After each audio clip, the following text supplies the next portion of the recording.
Welcome to A Fork in Time, the alternate history podcast.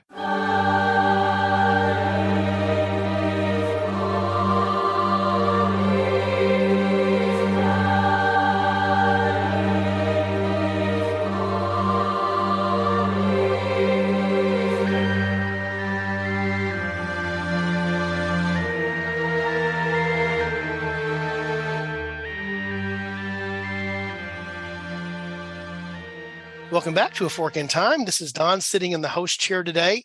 That seems like a very strange thing to say because for the most part, I haven't done that for about 3 or 4 months, but I'm happy to be able to do it today. But I'm not doing the effort here alone today on A Fork in Time. So I can see on my screen, you'll just have to imagine this in your mind. I'm joined today by Chris Coppola, and I'm not going to fall in the typical trap. So I'm just going to say I'm joined by Chris Coppola. Yeah, but keeping the seat warm, nice and warm for you, isn't it? You have been. Chris has done an excellent job of keeping the seat warm. And I also am joined by Eric Bond. Eric, how are you today? Oh, it's good. I finally got those cigarettes I promised to pick up for everybody. So yeah. there you go. We're all good.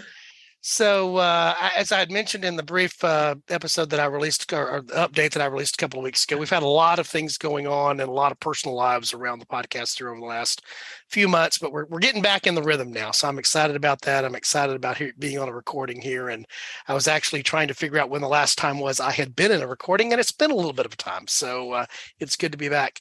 So Chris and Eric have joined me today, and today we're going to pick up on a thread of something we've talked about previously. So it's similar in some ways, but it's going to be separate. And so I guess this year we have done a couple of episodes, one that Chris and I did that centered around what if Texas had divided into multiple states? And then we also, Chris and Robert Koshu did an episode that was around what would have happened if Mexico and Texas had created the Tex-Mex combo. That was actually one of my favorite episodes or pair of episodes to listen to just because we have great Tex-Mex food and it made me hungry when I listened to it, but also because it had good content. But today we're going to go to a slightly different place on the map, but a similar concept, which is what would happen if a state that we know today had been divided into multiple parts. And so we're going to go all the way out to the Pacific coast, and the state that we're going to talk about is California, which is a monster state, both in terms of physical size, but definitely in terms of population. And in fact, Chris, we were talking off podcast a little bit before. You were doing a little mapping and demographic fun off topic there. There's some pretty big population numbers out there, right? Yeah, you can basically split the state in half, and one of them is going to be still the second largest state, and one of them is going to be the fourth largest state. Yeah. And so that's how it is. That's how big it is to begin with from a population standpoint. Of course, it's also geographically large. Not geographically large as Texas, which barely, I don't count out Alaska because there's parts of it nobody would live in or go to. So I still think of Texas as being the largest, like, real state. That's what I think of here. But you guys can disagree with me and probably will as we move through this. But so California is a large populous state. It's also a diverse state, right? Correct. It's also my home state. Yeah. So Eric's going to be able to bring unique contributions in terms of insights here to what it's like to be from California, as we sometimes say here in Texas, and what that means. When I think of the diversity of California, it's diverse geographically. There's no doubt about that. Northern California is not like Southern California. Even Southern California, the different parts of it are somewhat different in and of themselves. In Central California, the Central Valley, versus the Bay Area versus, the wine country versus, the various parts of Southern California. But it's also very diverse ethnically and politically as well. So it has all of these various ways that those cut. And is it a fair thing to say, Chris, when you were looking at some of those population things, depending on what methodology you wanted to use to divide the state up, you might come up with different ways of doing it, right? If you're looking at trying to balance the electorate, if you're looking at trying to make the geography work in contiguous ways, you'd come up with different ways of drawing a line, right? Let's be perfectly honest here. Anybody drawing any kind of political map line has no intention whatsoever of balancing anything. Balancing is the last thing on anybody drawing a political map's mind. See, I've been away long enough, Chris, that I was going to be naive, and you just sort of punched a big hole in my naivete. I thought the reason we did this here in America was to balance everything and make everything fair. And you mean we draw lines on maps for different reasons that may benefit one party or the other? Everything is fair and balanced. Wink, wink, nudge, nudge. Yeah, it's a free market of ideas that never benefits whoever has, a vested interest. And it does actually look like some of these lines were drawn by an invisible's hand. Just saying. Yeah. Odd rings? So just what we thought we would do as our jumping off point here. By the way, there have been something on the order of 150 plus different partitions of California that have been suggested, recommended, in some cases actually introduced into the legislature for consideration, other times just floated in the public. To be fair, most of those were at like 3 a.m. in The Hague. Like it sort of looks that way, by the way, when you look at those maps. Yeah. But it is by far the state in the United States that has been considered or thought about being divided the most in its existence by far. And we'll talk a little bit, I think, about what the reasons are behind that as we work through maybe some alternate ways that would have worked out here. But there was one time that they came as close as they ever came to dividing, and that's going to be in 1859 and sliding into 1860, where, just to give a little of the background here, one of the things that's required for a state to be admitted into the Union, into the United States, is you have to meet certain requirements that are in the Constitution, and then other things that have actually been put into law, or at least practice in terms of how they're done.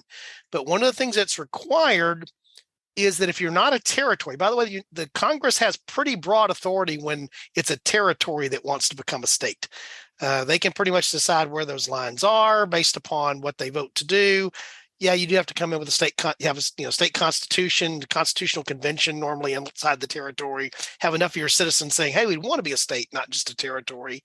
But coming along, there's a lot of leeway in terms of how Congress does that and has drawn the lines. You can see that throughout the history. But if you're making a state from a part of something that was already a state, it's a little bit different. And so, Chris, what are some of the examples of where that's actually happened in U.S. history before we go down the California path here? So probably one of the first ones was 1820. Everybody talked about the Missouri Compromise, but the other side of that was the admission of, if we're going to admit Missouri as a slave state, we have to admit someone as a free state. And that was, if you can believe it, picture Maine. At one point, Massachusetts was kind of like a Michigan. I'm not going to say this too fast, just so I'm keeping all of my M's straight. But yes, Massachusetts was two different geographic. It was split by New Hampshire. Right. And they decided to admit the part of Massachusetts that is northeast of New Hampshire as its own state, as Maine. And that required Massachusetts to assent to that division. And there was good reason for them to do that because of what was going on in the Compromise of 1820 and the balance that was happening there. That's how you kept, this was most of those compromises. Seems like every single one of them had Mr. Clay involved in them in some way, shape, form, or fashion. He, the great compromiser, was designed to balance the Senate because that was the main thing you needed to balance. The number of representatives in the House was going to be balanced by population anyway with the census, but a state gets 2 senators regardless of its size, and that's where the balance has to be. So Maine is an example of, it used to be Massachusetts and now it's an entirely different thing. What other examples do we have from U.S. history? Another example we have from U.S. history is, I think, Don, you would be the best person to speak about it, which also gets into some of the trickier aspects of statehood admission, is the Republic of Texas. As you know, everybody was either very much for making Texas a part of the Union, and some were very much against making it part of the Union. mostly, again, due to the issue of slavery with that Missouri Compromise, Mr. Clay so masterfully designed. Yeah, and He so in the said case with of sarcasm. yeah, in the case of Texas, part of the what happened there is, of course, it had been its own republic, an independent country for 9 years, at least. And they will never forget to remind you of that fact. Yeah, it's what we do. It's in our DNA. Although, by the way, that independent country was absolutely in debt, broke, and was going nowhere. But other than that, things were great from 1836 to 1845 in Texas. But to Eric's point, they shrunk down the territory, the area, gave things back essentially as territory that eventually became, well, parts of four other states, I think at least, became part of what we know as Colorado. Not the Colorado we're going to be talking about here shortly, by the way, but parts of what became Oklahoma. But they're the northern border of Texas, the Texas Panhandle. The top of the Texas Panhandle is the 36th parallel. There's a reason for that. That's where the line got drawn across.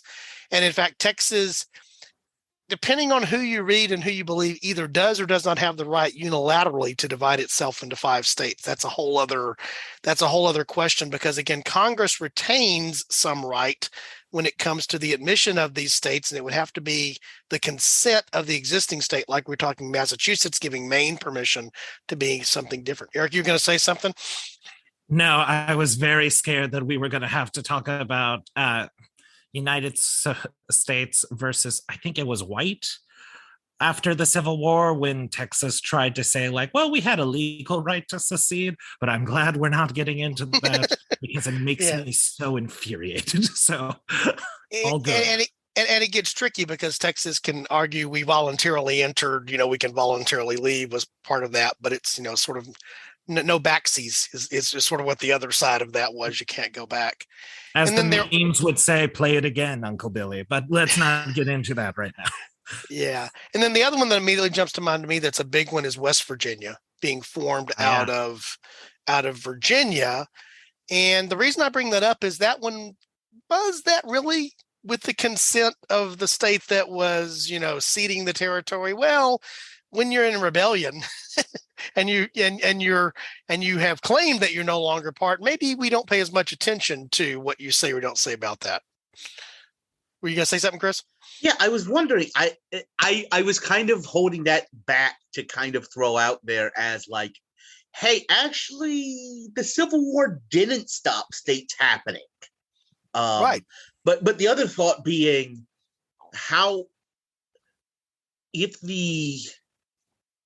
I'm thinking about Andrew Johnson. Andrew Johnson stayed in the Senate. He was the only senator to stay from the.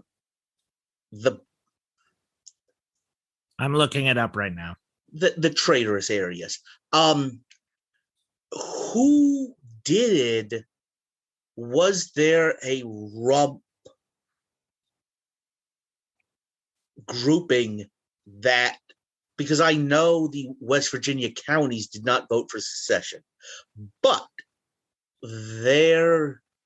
those counties, I guess, delegates did still constitute a legal authority. Is that how it happened? I didn't spend a lot of time because that wasn't our primary topic here, but I think it is interesting to note. I'm reading just very quickly on the fly here, is that there were the leaders from that portion of Virginia, which is really the northwestern part of Virginia, that they did come together and they petitioned for this. But as best I can tell, and a listener can correct us and go to our website and send us something and let us know otherwise.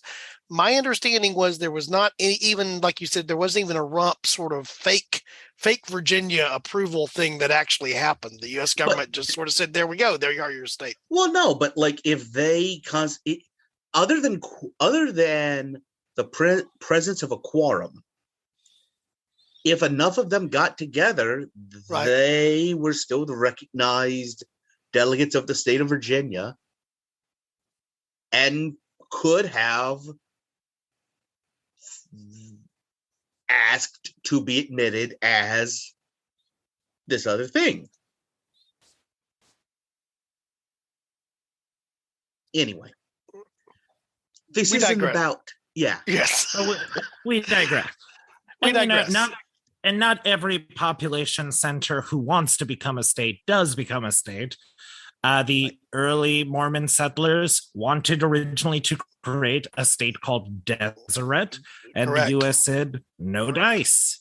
Right. You know, and even today, the struggle for statehood for some of our current territories, you know, goes on, and they're all looking into their own issues. Yeah, we've talked about, I guess that was actually on maybe the room where it happened, I think, is where we actually may have hit this topic a little bit.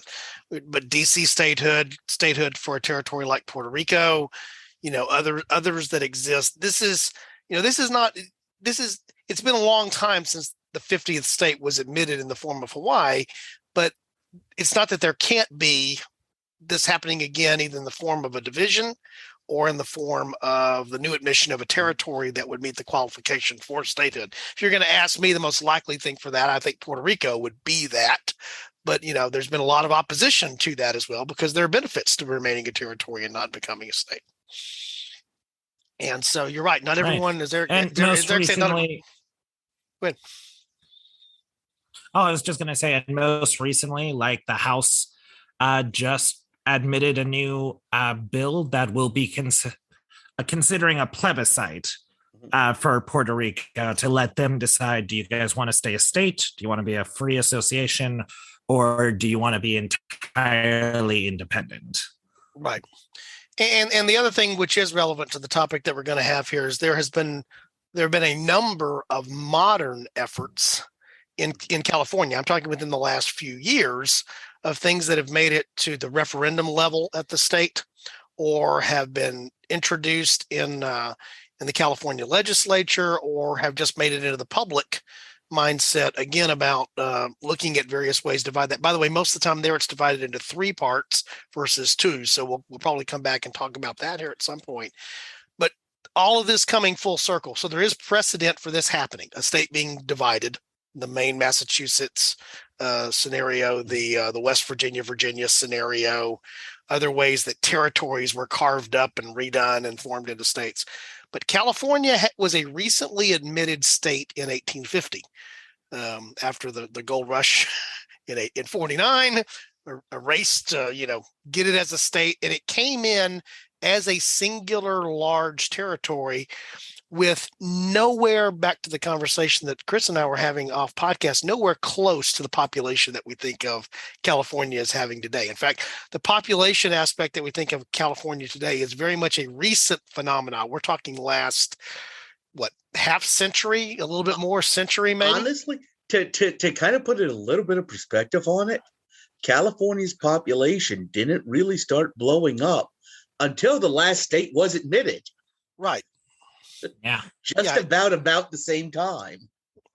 And in fact, I saw a graphic today where the 10 largest cities in the United States, Los Angeles becomes the first one in the West when it, I guess, moves into the top 10 list, is in the 20s. But it's not the Los Angeles that we think of today in terms of being one of the 2 largest. I mean, this is as it's just entering the list, and then the shift comes more over time, such now that only 3 of the 10 in 1910 in the Northeast still reside in the Northeast, and or in the Central Plains. Chicago and New York are still big cities, and Philadelphia is as well. But everything else has shifted west and south in the process. So what is unique or different, we've chased the rabbit. We've gone around the block, but what's really different about this 1859 attempt by California was it cleared a lot of the hurdles that most of these others never had, which is sort of the point. It had achieved approval by both parts of the California legislature, both its legislature and its Senate. It had the approval of the governor, and they had shipped this request off to DC with their senator coming to be an advocate for it. It had everything sort of going for it that is more along the lines of what made it work for Massachusetts and Maine, and then it ran into a little roadblock. And the little roadblock was the timing. You gonna say something, Chris? Yeah. Let's talk about what roadblock did it run into, and how is it a roadblock considering what is about to happen to West Virginia? I think that is an interesting point, and probably why it's relevant that we mention West Virginia is eventually we will have these states that come into being there. West Virginia being the Union version of Virginia, as opposed to obviously the Confederate version of Virginia. But you still had the delicate balance that existed there right at the time of Lincoln's election, in terms of you hadn't admitted any states either slave or free, I guess, since what the Kansas-Nebraska Act in 1854. And we saw what popular sovereignty had done to that. I mean, that's a precursor in many ways, of course, to the war itself. So, the roadblock that it hits is public opinion and the politics in Washington, right? In some way, but again, how is the roadblock for California different than the roadblock for West Virginia? Is that a rhetorical? Or putting it out, I'm wondering. I mean, like, there was very clearly a reason, a relation between West Virginia's admission and the war. The war never really got anywhere near California. So go ahead. May I? Yeah. So one of the main things that kept, I don't know if we really want to go into this now. Basically, Southern California would have become known as Colorado, correct, which is going to make this very confusing. So I suggest we use a different name. But basically, this Southern California Republic, SoCal, if you will, the main issue that they were having politically is that the Democratic Party was the majority party in California. The guy who was sent to Washington, D.C. was a person who very enthusiastically, very hardly doesn't make much sense, very enthusiastically pushed for the Missouri Compromise and was known as a hardcore Democrat. And one of the state's senators who kind of gave it its name, Andres Pico, Pico became a brigadier general, but was quickly dismissed afterwards because a lot of people were worried that he's going to switch sides to the Confederates because he was a slave-owning rancher in Southern California. So one of the main things that kept it from being split off was that fear of, like, are they going to use the Missouri Compromise to suddenly bring in slavery, since a lot of these are very well-moneyed rancher families who have really benefited from adopting the U.S.'s peculiar customs. That basically Southern California would have become another quote-unquote border state. Exactly. So that's kind of the main issue. Andres Pico would actually be dismissed, again, because of that, and had his land seized by the Federals because he might have been conspiring with Confederates. And again, Eric, I will accede to you as the California history person that I see on the screen here versus me because of geography and experience and everything else there. But of course, when the dividing line for this planned partition was the 36th parallel, it was not arbitrarily set. It was that same line that had been established, essentially all the way across. I guess not in Kansas, Nebraska. What was the 54? Was it 54, 50 or whatever the thing was there that was the dividing line in Kansas, Nebraska? But that's not right. No, 54-40 was Canada. Was Canada? Yeah. Yeah, that was the Canadian. Yeah. So the Kansas Nebraska, the Kansas Nebraska Act, popular sovereignty is what led to that, obviously, and what happened there. But to Eric's point, the reason for the division in California was something of an the difference in the southern parts of the states, the economy, the ranch economy of the South versus the economy of the North. That was part of the reason for the division. And ultimately, if you remember 1850, California enters as what? California enters as a free state as part of the balance that's there. And so to have a second California, and you're right, they proposed to call the southern part of California, I think we will call it Southern California or SoCal, just to not confuse folks. The planned name was Colorado, based upon the river that would have made the eastern boundary, and still does today, of California. And this is well before the state that we know as Colorado later down the road came into being. So calling that Colorado, it would have been the first Colorado would have been there. And so, the Oscars live from Los Angeles, Colorado. That's what we would have had in an alternate timeline. But you're right. There was a concern about border state, or it even becoming essentially a de facto Confederate state to some degree. In the war, California did raise regiments that actually came and fought on the Union side in the actual timeline. Yep. So our departure point here, it's been a while since I've done one of these. I have to remember, we have to come to the fork, right? That's the whole point of the fork in time. The fork that we're going to assume here is, for whatever reason, I guess we can talk about how that would have happened, but instead of it meeting that opposition, that some other path would have come forward that would have allowed Southern California to come into being, If I could go ahead and raise a question here. Sure. The entire Compromise of 1850, the passage of the Fugitive Slave Act, all of these things was because we admitted California as a unitary free state. Correct. What if we just push this admission and the split of California up 10 years and admit 2 Californias? Okay. That accomplishes what we're talking about. And the other thing is, you don't have the added stress on this system of trying to come up with something to give the Southerners. Right. Which is in what the you Compromise of 1850. Which is what you would have had to do in whatever I guess would have become the Compromise of 1860 to make this happen. Something would have had to give something would have had to give to create Southern California in 1860 to balance that out, right? Yeah, I think it would be more likely that as some kind of political compromise to allow SoCal to be its own state would have to be, you have to also still make it a free state. We will not allow it to come in as a question. It has to either be free or it has to stay as part of California.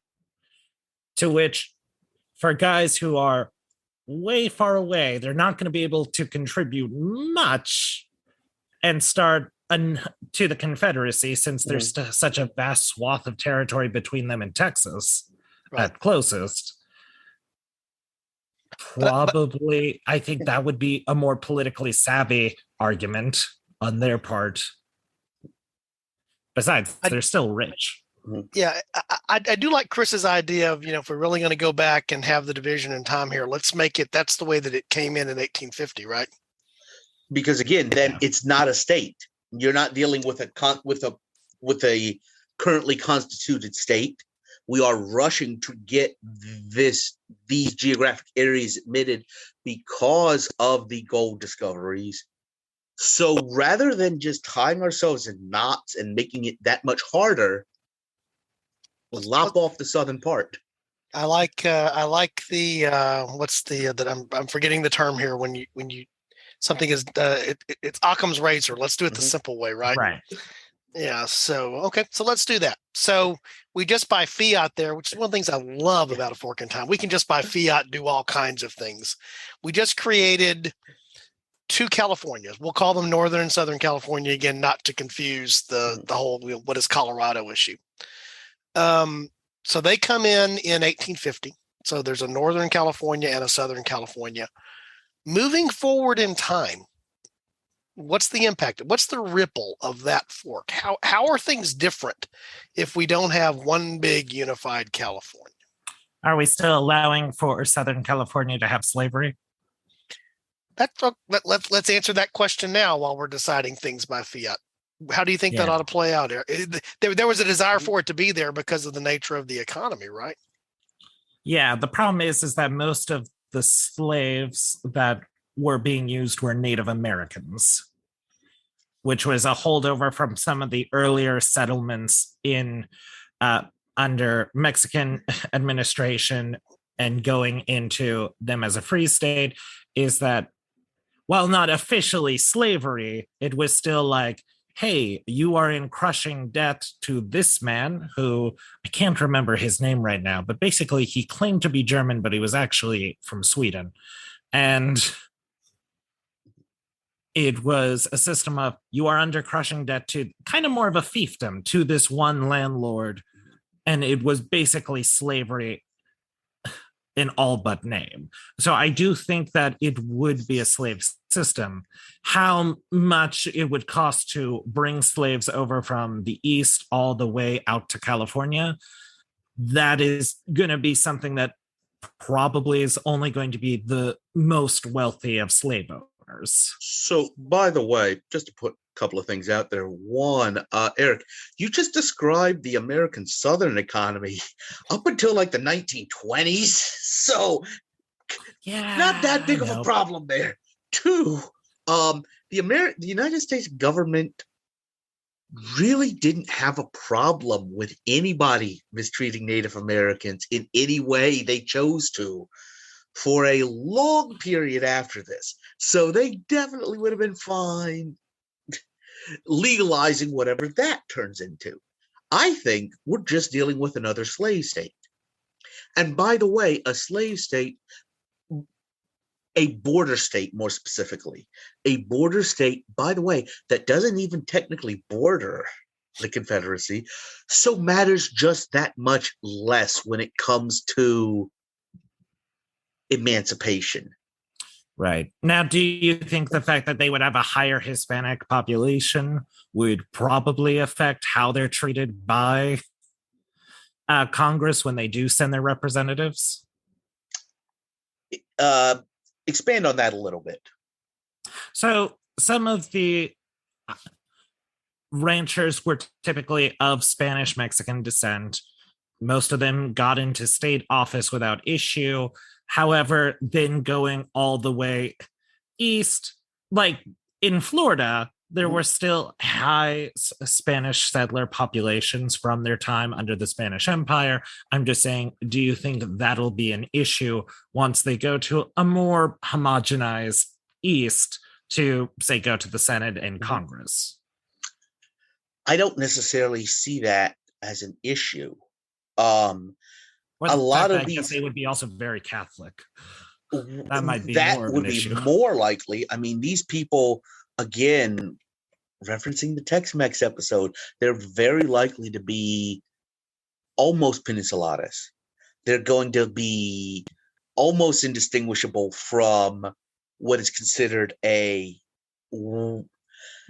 that might not be considered European at this time because they're Southern European, but I think it's the Catholicism that's the bigger issue for them. And as long as they're not playing footsie with the Confederate side, I mean, as you know, again, Lincoln is not trying to abolish slavery in any way, at least publicly. That is not his stated goal.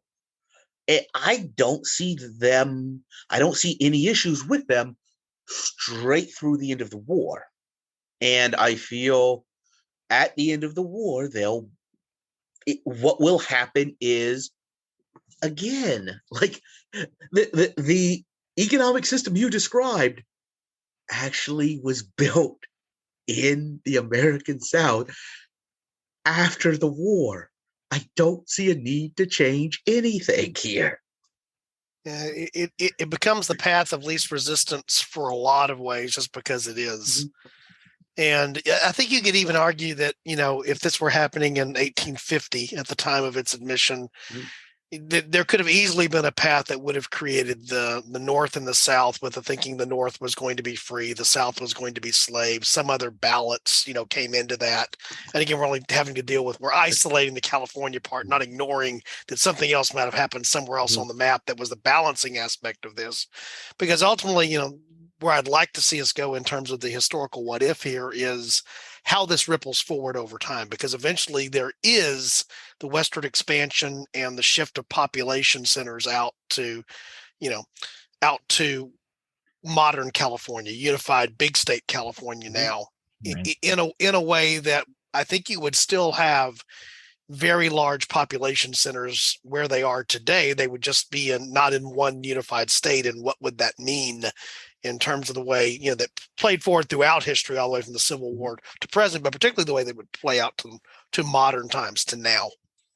I would say I do feel like there's going to be one significant difference in a Southern California as its own political entity. And you touch on it a little bit, Eric, which is going to be,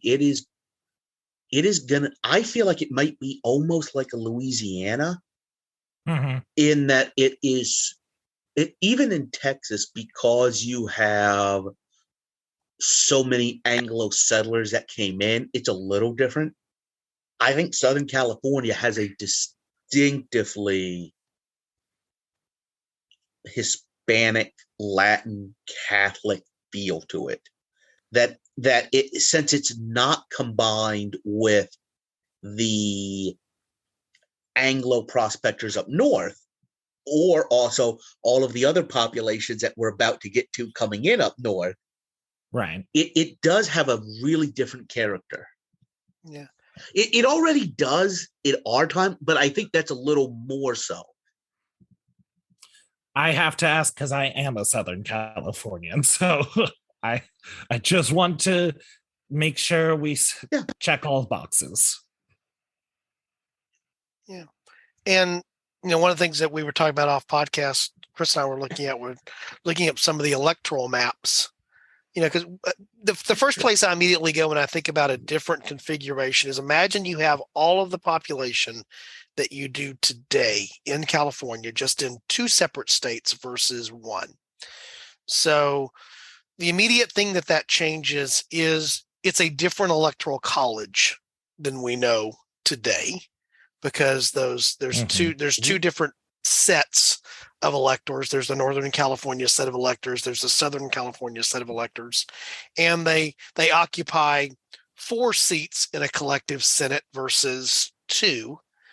But I don't think it's as easy as some people might think it is today to figure out what's red and what's blue, even in that new configuration. Would you agree with that, Chris?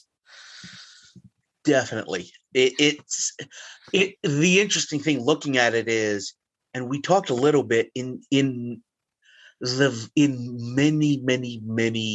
states, if you look at the state based upon like square mileage, it should be a red state, except square miles don't vote. And you have these islands of Democratic voters in a lot of places. And even the division that we're talking about between Northern and Southern California, where the population is, there's still going to be blue territories. Now, they're distinctively different blue territories. They're different sides of that coin, especially given how politics evolved. Maybe they wind up on different sides of certain things. Do you have, Eric, thoughts? No, I agree with you. Okay. I mean, when I think of California today, again, using the blue-red metaphor, the electoral college aspect, which is not the only electoral aspect, obviously, of what goes on, and the representation in Congress, for example, when you have 47 seats, something like what are the number of seats in California now? I believe it is 47. I think it's 47. That's the number that jumps out at me. Is that you're going to have a diversity in that 47, obviously, when you get particularly on the House side of things there. But traditionally, California over the last 30 to 40 years of presidential electoral cycles has been a very blue state. It's been a state that has not been, for the most part. But the last time it's somewhat competitive, as Chris and I were talking about, 76 is when you might be able to make the argument. And there were some unique aspects, I think, of that election because of who was in that election and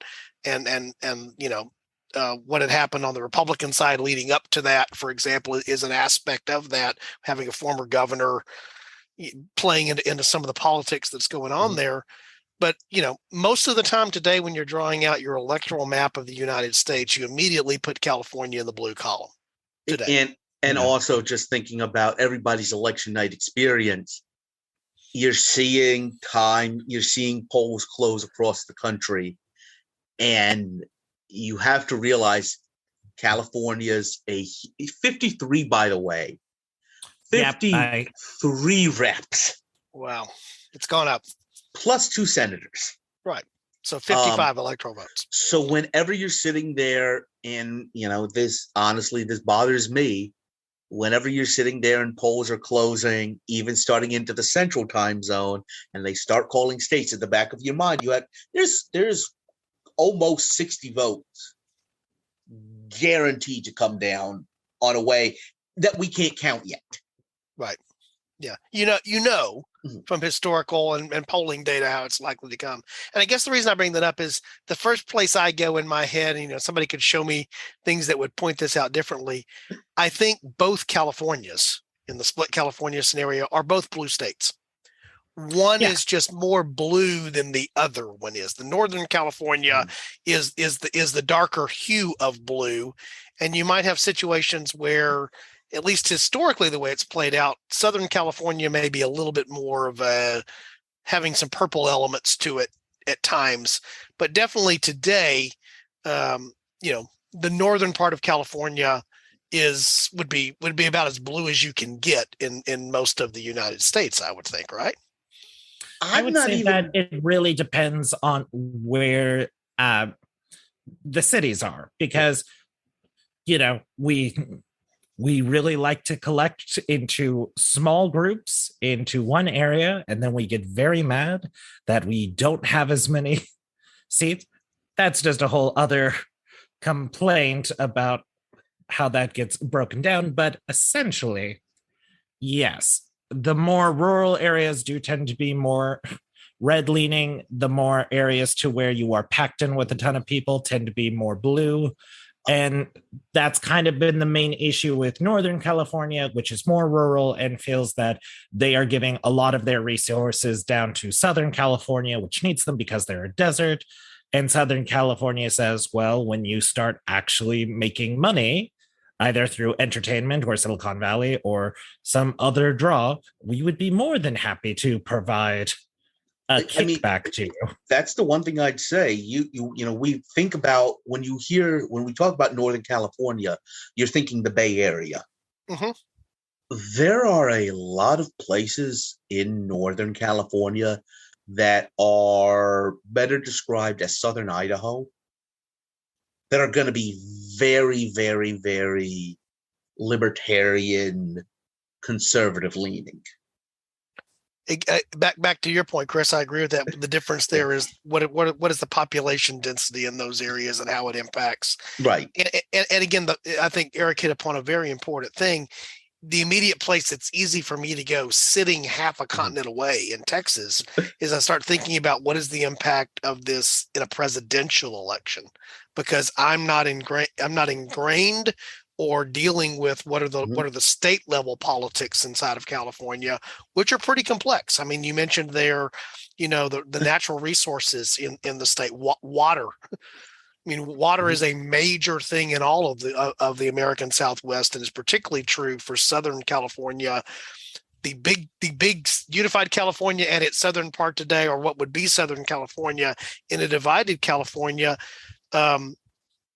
is a tremendous consumer of the water resources inside the boundaries of what would be those two states or the one state today, and geographically in the area just in general. I mean, the whole reason that southern area would have been called Colorado is because of the Colorado River, which forms the boundary there. And the Colorado River is the primary source of water for 7 states in the West, and certainly for Southern California.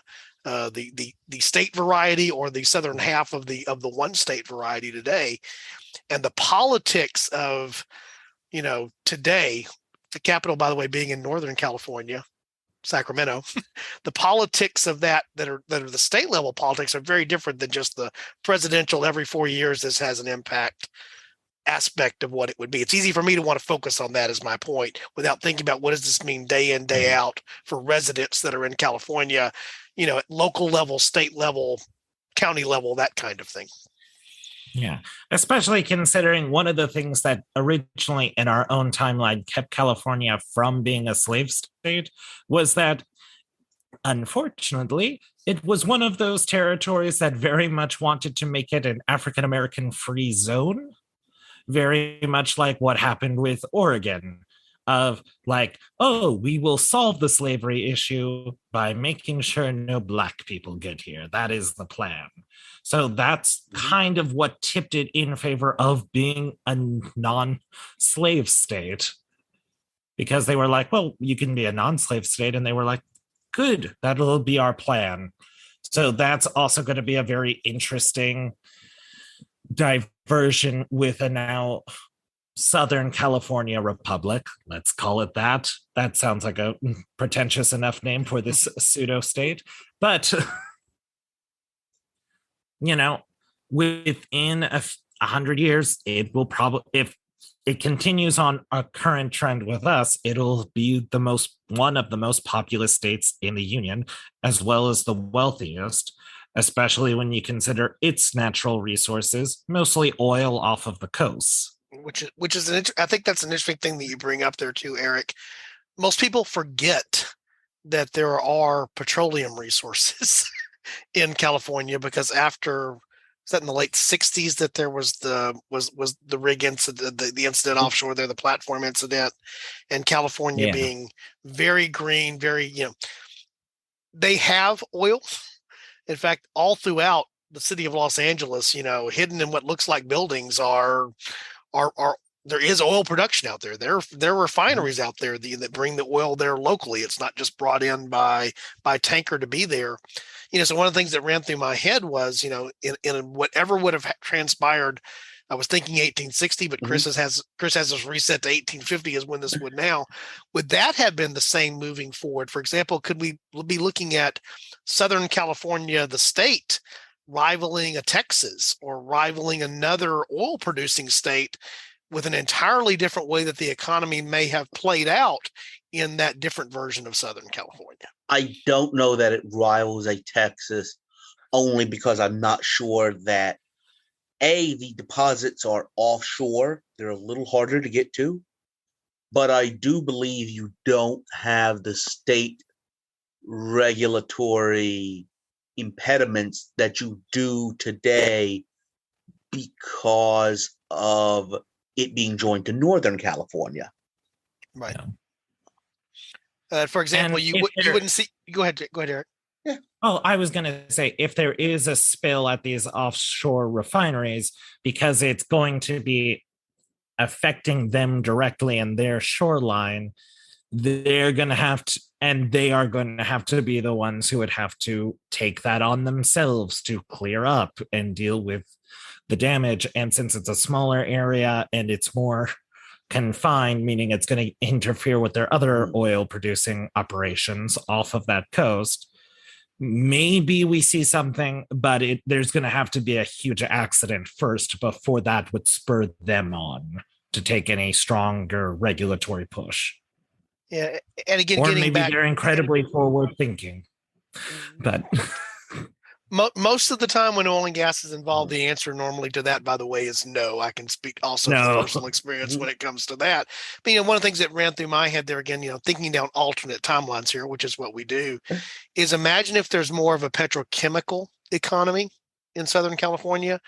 Maybe there is less of, it still would have been there, less of the agricultural dominated economy that exists, that's the non-entertainment economy. And don't forget for a minute, the entertainment economy is a very important driver of that of that Southern California economy today, and I think would be, even in the other scenario, for all the reasons that people are attracted to. I remember reading something referring to the climate. There is a Mediterranean-esque climate, is the way that they were describing it, which I think is a fair way to do it. But imagine if there's more petrochemical, maybe there's a little less something else when it comes to agricultural, and how does that play out, or how does that change things? And as another thing, looking at where the line probably is going to be cut, the Central Valley is probably going to be Northern California. Southern California, since it's not part of the same political unit, getting back to what we were talking about with water resources, it's going to have a hard time getting access to water resources that it can access easily today, because it's all California, and it's not all California anymore. Right. So I'm not even sure if some of the areas that are agricultural in Southern California are even able to develop agriculture, just because climatically, I guess is the way to put it, you can't really justify it down there. You need to bring in that water, and you can bring it in if the water's coming off the Sierras from the same political entity and moving within California. Yeah. I think you would definitely see, as you see in lots of the United States today, just you heard it here first, and I don't think I'm breaking any news. Water is going to be a big thing in the next 20 to 30 years that is talked about not only in the United States politically, but globally for all kinds of reasons. We're seeing that even to some degree more and more now, but particularly in the American Southwest. I'm not saying that our now divided California from 1850, would be going to war over something, but one of the things they might be going to war over would be those water rights and the access to it, because of what it means for population centers, but also meaning for an agricultural economy. You already have stuff like that happening between our timeline, Colorado, and Nevada, and California, and gonna go ahead and throw where you are right now into that, Eric. Arizona as well. Yeah. We have one more month to come up with a water sharing plan before the federal government will step in. Yeah. And again, I honestly don't. I don't really have high hopes that we'll be able to do it. Honestly, it is the classic thing, looking at it from a distance, and we have issues, that spread over to where I am as well. I mean, Texas is a little bit better equipped for this, but when you get into extended drought periods like we have seen now and have seen historically over the last few decades, that resource gets precious. And back to what we do here on A Fork in Time, the aspect of a different where it's two states versus one state. That matters when it comes to how these things get decided, because we see it in the example that both of you just talked about. California and Arizona have to figure something out, and Colorado and Nevada. These are all separate states. Throw one more populous consuming state into the mix that's not a unified front. And, again, the needs in Southern California, the state that we've created, in Northern California are not exactly the same. The access is not quite exactly the same in terms of what they have innate to their borders and what they have to go and share, because it's on the border with somebody else. And you need only look at the lake level of Lake Mead to get worried about, what does this mean even for the long term? And again, I think the next great, resource war in the United States could be over something like water, or at least a political contest between states at a minimum. Yeah. So did we do anything here? That is the future of this Southern California, is that it is just a ticking time bomb of this very wealthy, seemingly exceptional estate that eventually, because of its own consumerism, starting from wanting to keep the slave trade probably to modern day, is eventually starving itself. I guess I guess that's where I go, and we probably didn't get as many details here. This was an off the cuff more type of episode, which is fine. I think these are fun to do because they're thought exercises, but I I think that an isolated, separate Southern California not having the benefits of being part of that larger union and all the things that comes with it, to Eric's point, would have a much more difficult time than the present real world southern half of California does. And the southern half of real world California has the issues you were talking about, the potential of imploding upon itself, even more so without the ability to diversify economically from a tax base, from resources, everything else that exists inside of the one big unified California that we have in the real timeline. Chris, you look like you're pondering saying something. Yeah, I'm just thinking about kind of an earlier point of, if it's not part of the political entity with Northern California, it never has the expectation to access the kind of water from the north. So maybe it doesn't go down that path of any agricultural development to speak of, or the kind of agricultural development we have today. It's more of a petrochemical, it's more of a trading area. Port of LA Long Beach is massive and hugely important, and is a big job creator in that entire area. And so would be under any timeline, right? Right. Absolutely. Right. Would be under any timeline, may be more important if it doesn't have northern water, which encourages the growth of these agricultural productions that do not make any sense whatsoever. Yeah, there's more. The agricultural parts of Southern California consume more than the people do, and the people consume a lot. Mm-hmm. And that's actually where the crisis comes today. I know that's not what we're about as a podcast or what we talk about, but that's the reality of this. Again, a single state dealing with this versus two separate states, as you point out, Chris, that maybe have already taken very different trajectories 50, 60, 70 years ago, just because of how this issue was evolving then. And, for example, is LA the site, is Los Angeles, again, now going back to what it would have been called, is Los Angeles, Colorado, the same size as Los Angeles, California? I think it still would be.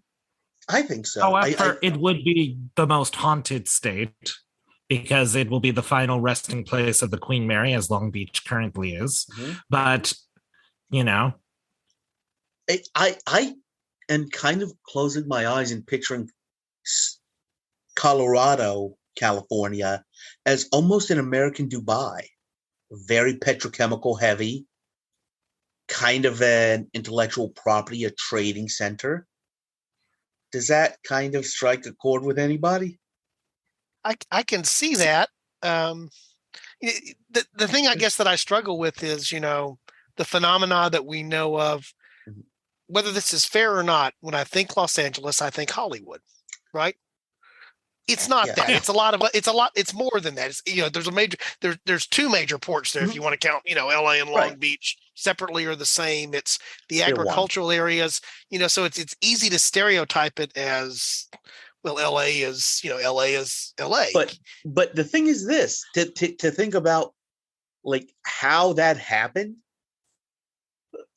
One of the primary reasons it happened was as far as you could get from Menlo Park and still be in the continental United States. That's true. Unless we're going to have another massive earthquake and it break off and no longer be part of the continental United States, that's still going to be true for this area. Right. And it's even going to build more into kind of a hyper American Western free market zone. I'm really thinking of it as more of like kind of the situation we have here in Arizona. There's kind of an ongoing joke with us about like, oh, what part of Phoenix are you from? And they're said like, I don't live in Phoenix. And it's like, that's funny. The whole state of Arizona is Phoenix. or at least that's how it feels to us here in Phoenix. Right. So I'm sure there will probably be that kind of attitude in the Southern California within LA, where it's like, yeah, everything's LA. Our cities are so close together. It's just one giant LA. I think that's fair. Mhm. Yeah. And so this is probably another one of those examples that we often run into. Yes, things are different, but some things are inevitable and they're going to be the same. They just, they have a slightly different flair to them, but there's the macro forces that are going to lead them to be what they are, right? And the location as a port, location because of trade, the fact that it is an area that is capable of thriving agriculturally if you have the water resource to support it, all of that's there. Yeah. And I'm sure in the next 10 years, or in the last 10 years of this alternate California or alternate Southern California, like we've seen in our own, there will be some hedge fund manager with too much time deciding like, you know what, we really need to break off this Southern California into a separate state. I hate those West Southern Californians freeloading off of our beautiful coastlines. Build a wall at the 15, something like that. Yeah. Well, and if you look at the modern proposals of the 20 teens, you see that they come in different flavors, but most of them come in a southern northern flavor, but most of them actually break off into 3 parts.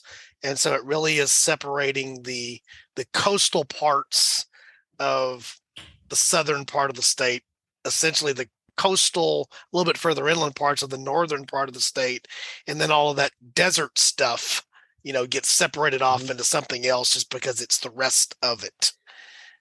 And that tends to be the flavor that's there. And again, at least 6 times since 2013, there have been various proposals that have come forward, one that made it as a ballot referendum, and they all take some flavor of what you're describing there, Eric, which is, again, it's not just 2, it's dividing into 3 because there's this Southern California has sort of 2 aspects to it now. Yeah. After enough time, we all hate our neighbors. Maybe that's a little cynical, but maybe that's my inner Californian speaking to me. Well, and I can speak from my inner Texan that, yes, Dallas is in Texas. It's in Yankee, Texas, but okay, we will still call it Texas, kind of thing. It works the same way. Northern California, Southern California, I know have their rivalries that aren't just around sports teams, but they have that too. But there's and even cultural differences, obviously, that exist between the two. Chris, you hit upon this earlier. Look at who were the influx of the settlers that came into the various parts of the state for the reasons that they did. The influence in the Bay Area of populations that came from Asia versus Southern California, very much influenced by Spanish, Mexican, rule over time, and their ethnic differences that are, that exist in the single state today that would be not maybe as noticeable in the separate states, but they would play an aspect into those separate states. Right. Or in some cases, like we were talking about in California, in a Colorado version of California, it may even become very prominent in the identity of Southern California. Correct. And Eric can speak to this better than I can. I only know it from the outside, but one of the things that I think of when I think of Arizona is I'm immediately heavily influenced by recognizing its Native American heritage as part of what's there. I think of Arizona having that, not just being that, but I think of it as being that. And I think we would think of Southern California probably a little bit as a separate state. It would have more of a unified identity. But for example, if I say California today to someone, they probably have a stereotype. They probably either carry the Southern version of that stereotype, I'm talking about Southern California, or the Northern version of that stereotype. And there's overlap, but they're not the same stereotype. Is that a fair thing to say? I would say that's a fair thing to say. Like my family, we came to California from Kansas in 1900. And so if you were to ask my dad or ask my grandfather, like, what do you consider like our family history? And they would say basically California. Like when I was a kid, before I did any genealogical research, I always thought like, yeah, we came from California. Okay, what happened before that? I don't know. We were just we were there even when it's the way some people talk about like having a homeland for your people. For my family, it was always California. Yeah. And even now, like I live in Arizona and I love it here, but I would love one day to be able to go back to Long Beach and live in the house that my great grandparents lived in, even though it's haunted as heck and it's spooky, frankly. Yeah. What realistically, when we talk about the population shifts of California's growth, what are we talking about? Fourth and fifth generation Californians now, if you want to think back to the biggest booms, but really more like 3 generations back, with most of the boom being in the 40s. It's after World War II. It's the 40s and 50s forward. And to Eric's sort of point, they going back a little bit further than that, obviously. But there's what does it mean to be Californian? Well, it's a little bit like being, again, I'll reference my thing in Texan. We'll claim it, if you want to be here, you came here, you got here as fast as you could, we'll claim you. But as we get, there are a lot of folks that are first and second generation Texans, for example. I can speak to that. There's a lot of first and second generation Californians in terms of, because of the way the demographics have worked. And, there's, that influences what the state has been. It definitely influences what the state is becoming. There's no doubt about that fact over time. Yeah. If you were to ask me how I would describe a Californian, to me, it's always someone who thinks very highly of their own intelligence, thinks charmingly of other people's intelligence, and then who can excuse a whole lot of things in order to move on, but very relaxed about it. Yeah. And again, the perception there is, how does the East Coast view the West Coast? Is, where you get into that, how does the South of the Midwest view it as well? I think we've chased a lot.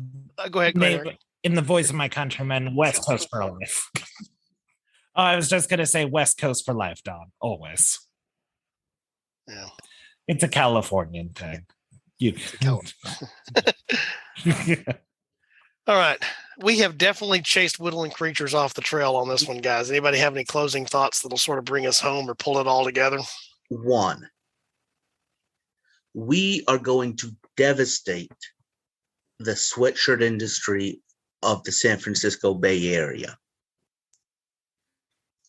Because if it is not the same political entity as sunny Southern California, tourists from the rest of the country that go to San Francisco will not be expecting it to be 85 degrees when they step off the plane and have to buy a San Francisco sweatshirt. This is a thing. I've talked to Bay Area people. They know about it. And when you see somebody in a San Francisco sweatshirt, they did not realize we're not all Long Beach. I will tell 2 stories. I will tell 2 stories that are personal that relate to that. It's interesting you should bring that up, Chris, because again, it's that concept of what is even the climate, of California.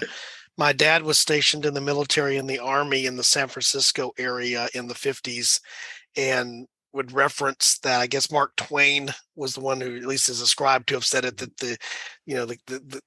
the coldest winter he ever spent was a summer in San Francisco, being the thing that's there. And then on a personal family trip in 1998 to the Bay Area, knowing, not being naive to this point that you're making there, Chris, knowing that we needed to pack appropriately with, sweaters and longer sleeve things, even though we were going there in July.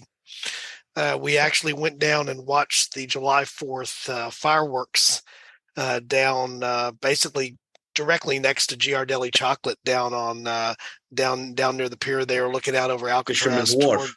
Fisherman's Wharf, looking out towards the Golden Gate Bridge. By the way, only knowing it was a fireworks show because occasionally there were flashes of light in the clouds and fog that rolled in. Yeah. But sitting there on the water edge on July 4th, freezing. Yeah. And shivering. My Alexis, known to this podcast, is 7 at the time. And eventually, it's like, do we really have to be out here? Said the 7-year-old to her parents, because it was not a fun place to be, even though it was, San Francisco on the 4th of July and we were loving it. is, but to your point, Chris, you're right. It would hurt it would hurt the tourism garment industry in the Bay Area, Right. because they would lose the concept that some people have about how to pack in July if you're coming to California. California, yeah. No doubt about that. No doubt about that. Eric, any closing thoughts? Upton Sinclair becomes governor of Northern California in 1934. Okay, that's a whole other circle. They can circle back to that as an I know. episode I at thought some it was point in the just. future. I thought it was Yeah. just fun to speculate, but yeah, I think we kind of hit the hammer or hit the nail right on the head here of just like Southern California sounds like a great idea until it becomes real. Yeah. All right. Well, guys, it was good to be with you here today. It's good to be back, actually putting an episode together. So I appreciate that. As we've told our listeners, we're trying to get back in the habit of things. We appreciate your patience as this thing called real life gets in the way of doing this little thing we do on the side here called Fork in Time. But I'm appreciative of Chris. Chris did an excellent job of keeping the chair warm and moving it forward. And the work that you and the rest of folks did in terms of rolling out episodes was very much appreciated. I do appreciate that, all the efforts there and the leading out, and of course, the whole team as well. I don't have anything else to say except that I'm going to sign off for this episode and just remind our listeners, as we always do, if you happen upon that fork in time, our strong suggestion is to take it. Thanks.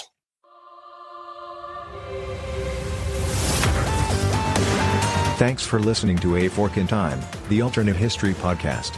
Learn more and provide feedback by visiting our website at www.aforkintimepodcast.com. Connect to us on Facebook at facebook.com/aforkintime or follow us on Twitter at AFIT Podcast.